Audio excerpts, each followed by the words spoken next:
Item ಯಾವುದೇ ಇರಲಿ try ಮಾಡಿ ಆಚಿ ಚಿಕನ್ ಮಸಾಲಾ. ಆಚಿ ಚಿಕನ್ ಮಸಾಲಾ. ಮಾಜಿ ಪ್ರಧಾನಿ ಎಚ್.ಡಿ. ದೇವೇಗೌಡರ ಪತ್ನಿ ಚೆನ್ನಮ್ಮ ಅವರು ವಿಧಿವಶರಾಗಿರುವ ಹಿನ್ನೆಲೆಯಲ್ಲಿ ಎಲ್ಲರೂ ಕೂಡ ಬಂದು ಅಂತಿಮ ದರ್ಶನ ಪಡೆದುಕೊಳ್ತಿದ್ದಾರೆ, ಸಂತಾಪ ಸೂಚಿಸುತ್ತಿದ್ದಾರೆ. ಆದರೆ ವಿಪರ್ಯಾಸ ಅಂದ್ರೆ ಪ್ರಜ್ವಲ್ ರೇವಣ್ಣ, ಚೆನ್ನಮ್ಮ ಅವರ ಮೊಮ್ಮಗ, ಅವ್ರನ್ನ ನೋಡೋದಕ್ಕೆ ಸಾಧ್ಯ ಆಗ್ತಾ ಇಲ್ಲ ಅಂತ ಪ್ರಜ್ವಲ್ ರೇವಣ್ಣ ಭಾವುಕರಾಗಿದ್ದಾರೆ. ಅಜ್ಜಿ ಚೆನ್ನಮ್ಮರ ಪ್ರೀತಿಯ ಮೊಮ್ಮಗನಾಗಿದ್ದಂತೆ ಪ್ರಜ್ವಲ್ ರೇವಣ್ಣ ಕೊನೆಗಾಲದಲ್ಲಿ ಅಜ್ಜಿ ಮುಖ ನೋಡೋದಕ್ಕೆ ಸಾಧ್ಯವಾಗದೆ ಭಾವುಕರಾಗಿದ್ದಾರೆ.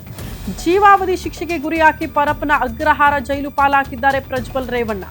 ಅಜ್ಜಿಯನ್ನ ನೆನೆದು ಜೈಲಲ್ಲಿ ಬಿಕ್ಕಿ ಬಿಕ್ಕಿ ಅತ್ತುಬಿಟ್ಟಿದ್ದಾರಂತೆ ಪ್ರಜ್ವಲ್ ರೇವಣ್ಣ.